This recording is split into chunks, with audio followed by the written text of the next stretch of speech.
Hello, my name's Gary Cattell, sometimes known as the Willard Preacher. And what I thought I would do today is just give my testimony, how I became Christian, how I became Protestant, and then eventually how I became Orthodox. So for me, I didn't grow up in a religious home at all. I don't remember ever, it was a good home, but I just don't remember ever talking about God growing up. I didn't go to church at all. I found out much later on, whenever I was an adult, that my dad was atheist slash agnostic. My mom grew up in a Christian church, but I decided that when she didn't want to split up the family, right? She didn't want to take us kids to church and have my dad, staying at home. She didn't think that would be good. And so we just didn't do anything. And they weren't for God, against God. My younger brother was friends with a kid across the street, and they were big time Baptists, I guess. So he would oftentimes go to church with them. My younger sister, she got involved in, I think, Young Life or something in high school. My older brother and I were just barbarians in the 70s. No God, just doing whatever it is we wanted to do, and got into a lot of partying and so on, as we'll see, as we'll get to later on. But before that, like I said, we had a good home, and life was kind of easy in that sense. You just make sure you get to the next grade. That was the goal. You're in sixth grade, you got to get to seventh grade. You're in ninth grade, you got to get to 10th grade. And that was pretty much it. But the summer going into my senior year of high school, I'm starting to think, well, it's not going to be that easy from here on. I'm going to have to figure out what to do. There's not a necessary next grade to go to. I grew up here in State College, where Penn State is. Both my parents worked for the university. And so that was one avenue. And then another avenue was just go out and get a job or go to a different university. If I decided to go to school, then what to study? And I had no idea what to do. I hadn't even thought about it. It was just, going to the next grade. And all of a sudden, going into my senior year, and I'm wondering, what am I supposed to be doing here? That's the first time I asked myself, well, why do I exist? Because I figured, how am I supposed to know what to do with my life? I don't even know why I exist to begin with. So I don't know what year would that have been. It would have been summer. I graduated summer of 74. So I'd have been 17, 16, 17, I guess 16 at that point. And the first time I ever asked myself, well, why do I exist? What's the purpose of life? I had no idea. And I didn't spend a lot of time thinking about it, but it was always kind of there in the back of my mind. So eventually what I realized was, this all took, a number of years. But eventually what I realized was the answer to the question, why do I exist, lied in whether there's a God or not. So I figured, I still figure it this way today, if there is no God, there is no meaning to life. Just had a discussion with an atheist today about that. There is no meaning to life if there is no God. And so, you're just an accident in the universe waiting to cease to exist. And, eventually, that's it. There isn't anything more. If there is a God, then he's the meaning to life. And the reason that he created us would be our purpose or whatever. So that became that. So the search stopped being, why do I exist, to, is there a God or not? So some of the things that I realized along this journey was, I couldn't reason to that. You can conceivably reason to if there is a God. We have a lot of discussions with this with atheists. I couldn't at the time, but you can. And for most people, it's just intuitive. For some reason, it wasn't with me at the time. So whether there is a God or not is different from who the God is. So even though you can conceivably reason to who the God is, you can't reason, or that there is a God, you can't reason to who the God is. So I realized I couldn't reason to it. I realized that studying all the world religions, even if I could study them all, know them all perfectly, the best I could do would be to choose the one I like the best. And I could still be wrong. So that didn't seem to make any sense. And nothing really seemed to make any sense until one day it dawned on me, well, if there is a God, I can ask him to make himself known to me. And I guess I assume it didn't just dawn on me. I assume somehow God was able to get through to me. And so I started to do that. I remember the first time I did it, I was thinking, I may just be talking into the air right now. But God, if you're there, I want to know. And I forget exactly how I put it. What I tell people today is ask him to make himself known to you in a way you can't deny. And so anyhow, I was asking, I started, but in the meantime, I'm in college, I'm doing a lot of partying. I don't know why I exist. I don't know what's going on. I'm not really interested in school. I'm not really interested in just working a job 9 to 5, dying and ceasing to exist or whatever it is. So I'm just kind of a screw up, partying a lot. And so finding God was kind of a three step experience for me. First 2 steps weren't any great big experiences or anything. It was just more like you fall asleep, you go to sleep one night, you wake up the next night, or you make up the next morning, and you just know. You can't deny it. It's just there. There's no way to deny it. It's so clear to you, you can't even, it just has to be that. That's how clear God can make it. I'm not saying that's exactly what happened. I don't remember exactly what happened.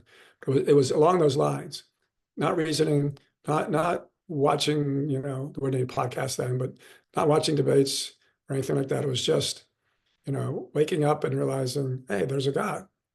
The same thing with who the God is. Don't remember exactly when it happened. It just seems like one day I just knew it. It was Jesus. It was the Christian God, and it was obvious. But and I believed it then, and I was telling people I believed it, but I was still doing a lot of partying. So one day I go to Saratech, which is how I kind of paid for drugs and stuff. Go to Saratech, sell plasma, get a little bit of money. It wasn't much back then, but it was, we went far enough. And then so I went this one day, and I'm sitting there, as they're taking the plasma, and I decided to take a Bible with me for some reason. So I'm just kind of opening it up. And this is a little bit of an exaggeration, but this is how it seemed to me. Every place I opened it up, it said, stop partying. And not in those exact words, but that was the gist of it. And I'm reading this, and it's just, and I'm like, well, what do I do? So I had a meeting, or I had somebody that I needed to go see. So I'm walking down the street, and I'm thinking, well, what do I do? Do I stop it altogether? Do I moderate? What does moderate mean to somebody who's partying every day? Wait till the afternoon, weekends, special occasions. I had no idea. So I'm walking down the street, and all of a sudden, I didn't see anything, but I knew God was there. I didn't hear anything, but I knew he was giving me an ultimatum. You're partying or him. And when I chose the partying, or marriage, excuse me, when I chose God, that's when everything changed for me. Um, so that's when I stopped wanting to party and wanted to follow after God. I wanted to go to church. I wanted to read the Bible. I wanted to make some Christian friends. So that's kind of when everything changed.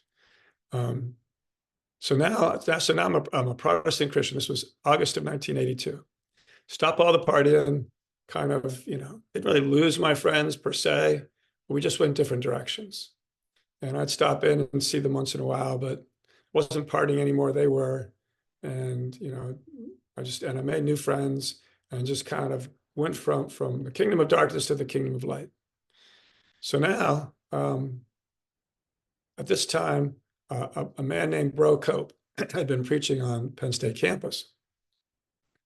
When I was a student, I used to go and listen to him.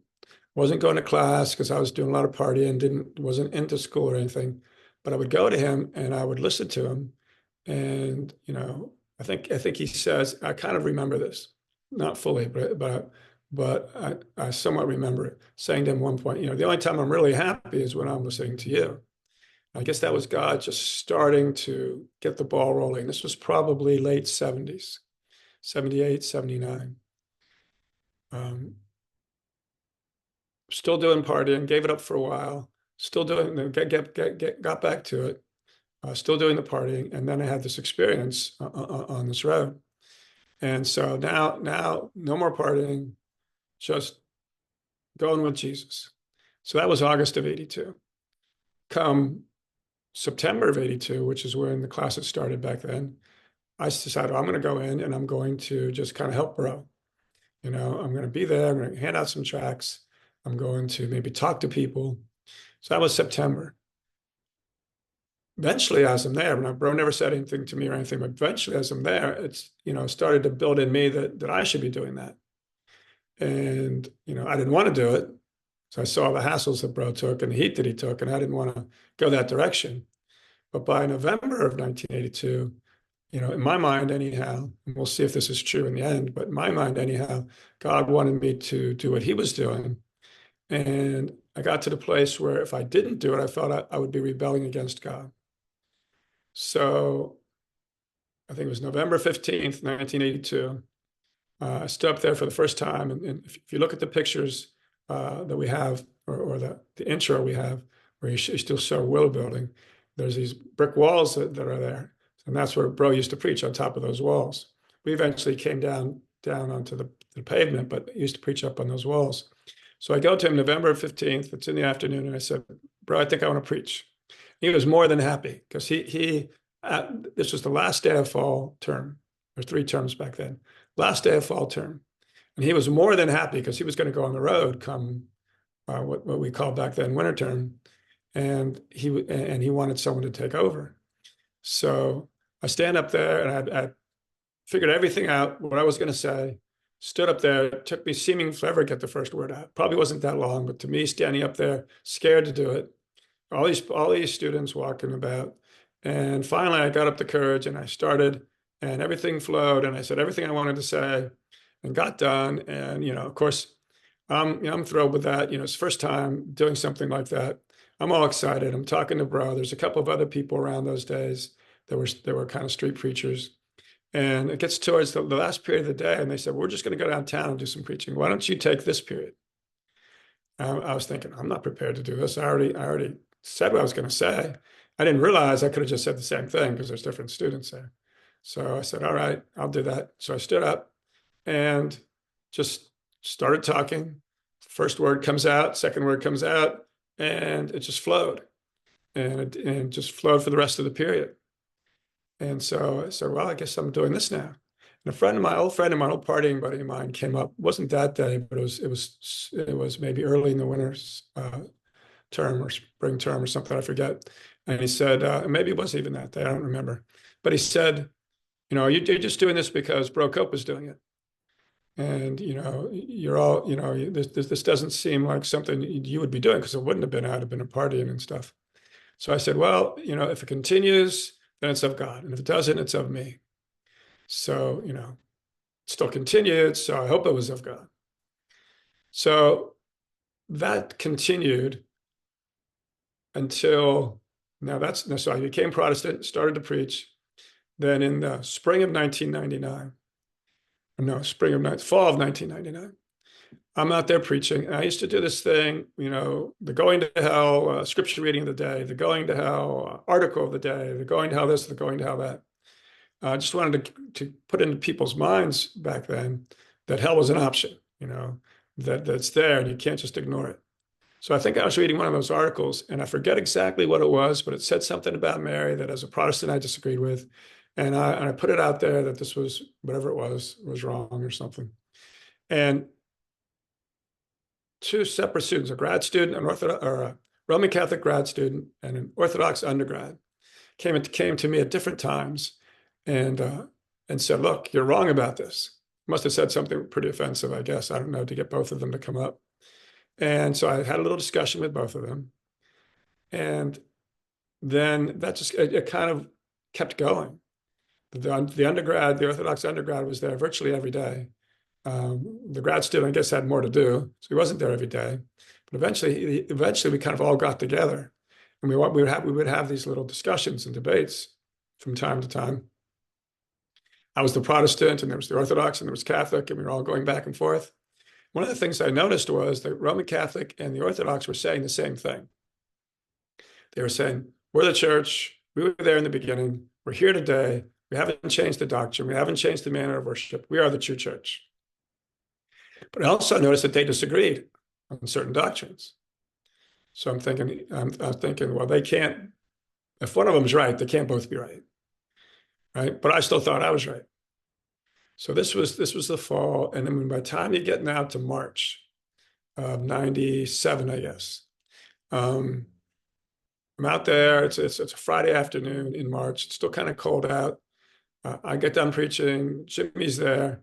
We go inside. We're discussing things, and he says, "Find me Sola Scriptura, uh, the Bible alone. The Bible being the sole authority of Christianity. Find me that in the Bible."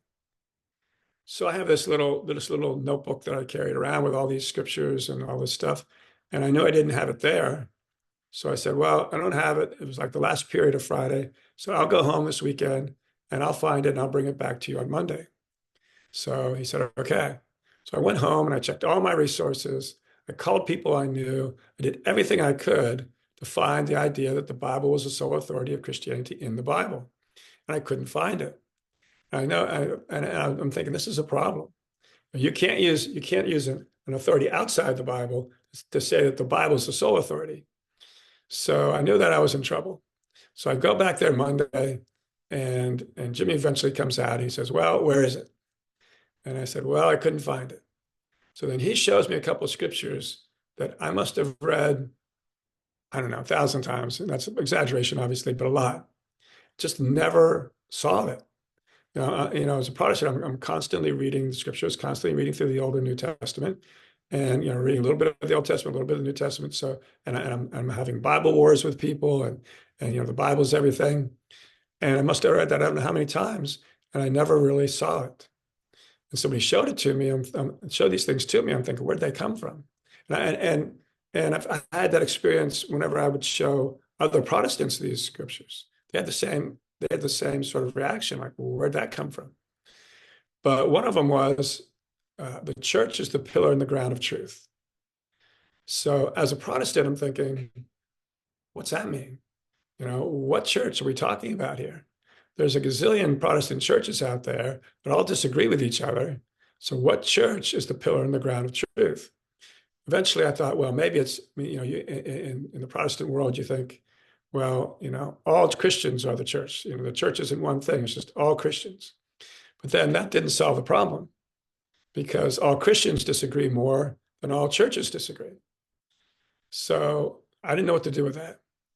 And then he showed me another one: follow the tradition or keep the tradition, whether written or oral. Well, as a kind of evangelical Protestant, the idea of a church tradition just was never even in my mind, never crossed my mind that was a Catholic thing. And that maybe an Orthodox thing, but that wasn't real. That wasn't right. But here it is in the Bible. And so in my mind, I'm thinking, well, I could chalk the written part up to the Bible. But what about the oral part? How do I deal with an oral tradition coming down from the apostles to today? And I didn't have an answer for it. So, I'm realizing that they kind of kicked Protestantism out. Jimmy kind of kicked Protestantism out from under my feet. And but I'm not really sure what to do. I was thinking, well, I'm going to try to prove Catholicism and Orthodoxy wrong. So in the meantime, he invites me to a talk given by Father Peter Gillquist.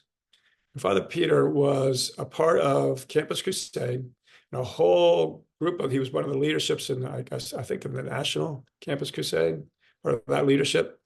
And a whole bunch of them kind of got together, and they're looking for the true church. Where's the true church? How should we be? How should the true church act, or whatever? He actually wrote a book here that I got out for this, just in case anybody's interested. It's called Becoming Orthodox, and we've showed this before, I think, by Father Peter Gillquist. And it's just their journey from Protestantism to Orthodoxy, how they did it. So anyhow, he was coming to speak. So Jimmy invites me to see him. And so I go to see him, and he gives a speech. He says, "Any questions?" Of course, I'm raising my hand. I'm asking him question after question after question. Finally, they say, "Look, shut up." They didn't say it like that, but just, there's other people that want to ask questions, just mellow out for a bit. So I stopped asking the questions, and other people asked, and then it was over a little bit after that. And he and Father John, who was the priest at the time, Father John of Blessed Memory, who was the priest at the time at Holy Trinity here in State College, and they come to talk to me. We're talking a little bit. I'm asking some more questions. They said, "Why don't we go to lunch tomorrow?" So I said, "All right, we can do that." So we're going down to the college diner, Yale College Diner. It doesn't exist anymore, unfortunately. Closed a few years ago. But it was a diner on College Avenue. A lot of people went there to eat. So I meet them there, and when I'm going to meet them there, I'm walking down to the diner, and I'm thinking, well, I don't have to. How do I judge this? How do I judge what they're saying? I thought, well, I don't have to agree with them. I probably won't. But I want to make sure they at least have a plausible answer to my questions, plausible answers to my questions. Because I think the guy's name was Dave. He was a Roman Catholic guy who was, the other one I was talking with.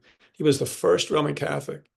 So this was like 97, 96, in 14 years that I had talked to that I thought could adequately defend Catholicism, enough so that, I had to take his defense seriously.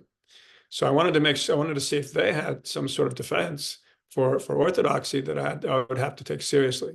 So I went down there, we're eating lunch, I'm asking questions, they're giving me answers. And I left that thinking, yeah, they answered those pretty well. I didn't necessarily agree with them, but they had plausible answers. So I thought, well, it's almost the end of the term. It's almost the end of we're going into summer. They didn't have really much internet back then, but I knew where the church father books were in the library because Jimmy had showed me. So I said, well, I'm going to go, as soon as this is over, I'm going to go start getting those books out, reading through them, and seeing what this is all about. And really, I was going to try to prove Orthodoxy and Catholicism wrong. And so summer comes, and I go up there and I get the books, starting to read through them. And the first thing two things kind of struck. Well, one thing struck me. I thought I was going to find Protestantism, right? I thought I was going to find a lot of people saying different things, arguing about what the right doctrine is. But I didn't. I found very consistent beliefs down through the centuries, and so much so that it just and they were disagreeing with me, but they were all very consistent. I'm starting to think, wow, this isn't good here. Like they were saying, baptism saves you. Follow your bishop. Follow the bishop. There was clear authority. Communion is the body and the blood of Christ. These things which I had been against as an evangelical Protestant, but they were all saying it. And then these people, these church fathers came down. They were like the disciples of the apostles. So that you're talking very early on. And eventually, I started to think, well, I can be pretty arrogant, but, how can I say that me, reading the Bible 2,000 years removed, continents away, across the oceans or whatever. And I think that I've got it right. And these guys who are right there, the disciples of the apostles, and then their disciples and their disciples, are all in agreement, and somehow they got it wrong. So, I'm starting to really kind of doubt my, not just doubt my Protestantism, but, I'm starting to think, well, maybe there's something to this. So the first thing I really started to look for was, did the church believe that the Roman bishop was the infallible head of the church? Because I figured if the church believed that, then that solves it. Roman Catholicism is true. I don't even have to worry about Orthodoxy. So I'm reading through there, and one of the things I noticed was that over time, you get virtually every doctrine under the sun, a treatise is written about. Every important one, anyhow. But I couldn't find any treatise written about the Roman bishop being the infallible head of the church. I read things where it seemed somewhat clear that he had a position of what we would call first among equals, so I didn't really call it back then, some sort of position in the church, but not the infallible head. So Roman Catholics, I was running into Roman Catholics, they were giving me these things that supposedly said, that supposedly said this, but every time I put them in context, they weren't saying what they seemed to say when they were taken out of context. Or maybe they were talking to Western Christians, who the Pope would have been the head of. So eventually, and I don't want to say the person's name because I don't know if they would say the same thing today or not, but some famous Roman Catholic convert who was married to, I think, the sister of the Roman Catholic guy who was evangelizing me, gave him a book to give to me. And, it was called Jesus, Peter, and the Keys. So I'm reading this, and it's supposed to show that the Pope is the infallible head of the church. So I read it, and then I get a call from him. And he says, hi, this is whomever. And how'd you like the book? And I said, well, it was interesting. I can see where you could take out from this book that the Roman bishop was the head of the church, maybe, but I couldn't see infallibility. And you see, I said, it seems to me you have to take that by faith. And to my surprise, he agreed with me. He said, yeah, you have to take that by faith. That was pretty much it for me. We talked a little bit longer, but I thought, that's too important. There's no way that if this bishop was infallible, when he made statements on faith and morals, that wouldn't be clearly written somewhere when everything else is clearly written. So at that point, I was like, this is pretty much it. I need to check out Orthodoxy now. So at some point in time during this, Jimmy had taken me to a church service, and it was a Lenten one. It was like Wednesday of Holy Week, I think. And so I'm there, and I'm experiencing this Orthodox worship for the first time, having no clue what's going on. But at the end of it, Father John comes up to me and says, "What did you think?" I said, "Well, kind of seems like I was transported back to the Middle Ages." And he said, "No, probably more like 4th century." So I said, "All right, I'll take your word for that." But I didn't know what to do with it. Usually I can go into some place and I can kind of see what it's about, and I can make a judgment on it and see whether I think this is right or wrong or whatever. I couldn't make any sort of judgment on this. So I thought, well, I'm gonna have to keep going back. So I started going back to Vesper services, Saturday night Vesper services, which are the lead into the liturgy. And I'd kind of suggest that to people. You can go to any service you want if you're looking into Orthodoxy. The Saturday night Vespers are 45 minutes as opposed to an hour and a half of the liturgy. Now, some people, they go to the liturgy the first time and it's like, yes, this is it. For me, I wanted to take it in smaller chunks, I guess. So I started going to the Saturday, and we still had a home church I was going to. So I'm going to the Saturday night Vesper services just to try to get a handle on how this worship works. And so in the meantime, I'm doing all this research. And then I started to go to inquirers classes at the church, which, are basically for people looking into Orthodoxy. And Father John would go and he'd pick a topic or whatever, and he'd talk about it and we would discuss it, and myself and some others. And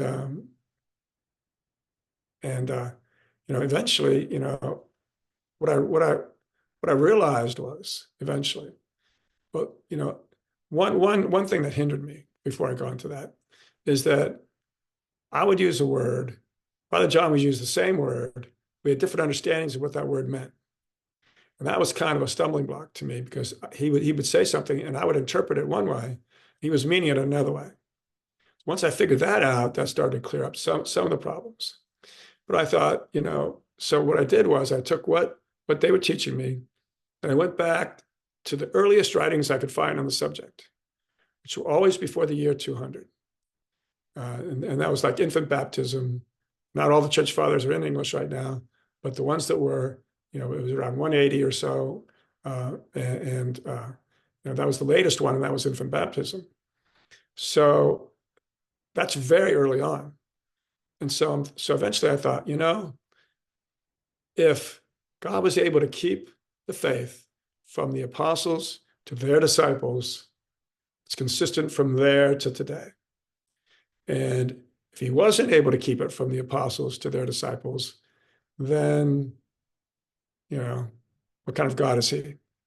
So eventually I realized, well, this is the truth. This is the true church. They've kept the faith. And this was the importance of the doctrine. If you wanted the fullness of God's grace and truth in the Old Testament, you had to associate with the Jews, an ethnic group. But then you come into the New Testament, even though for the first 10 years, they're all Jews in the church, not all Jews were in the church. So they're only Jews were in the church, but there are a lot of Jews outside the church. So you couldn't just associate yourself with an ethnic group. So what I'm realizing eventually is that the church was defined by her doctrine. And that's why they were so intent on keeping the doctrine pure, because that told you where the church was, and that told you where the fullness of grace was and the fullness of truth was. So that's as a Protestant, you don't think that way. You think, well, everybody has their own doctrine. There's a few that matter, that say that you're Christian, and after that, you can agree to disagree. But I'm realizing that no, that's how they knew where the church was, the doctrine. And the kind of, why would Jesus, after his resurrection, he's got 40 days, he's teaching his disciples off and on during these 40 days. Why would he then say, okay, well, I'm going to, first few days, I'm going to give you these doctrines that I want you to make sure you commit to memory. These cannot be violated if you're going to be a Christian. The rest of them you can agree to disagree on. And that didn't make any sense. I did a word search on doctrine.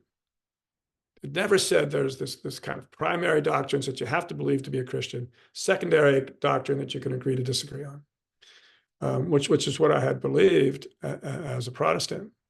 So I'm realizing how important doctrine is, and then I'm realizing that it was the Orthodox Church that kept the doctrine from that first century till today, kept the worship from the first century till today, and that's where the church was.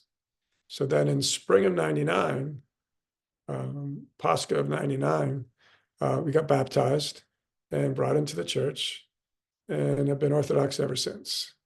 So that's my journey to Orthodoxy in a relatively few minutes.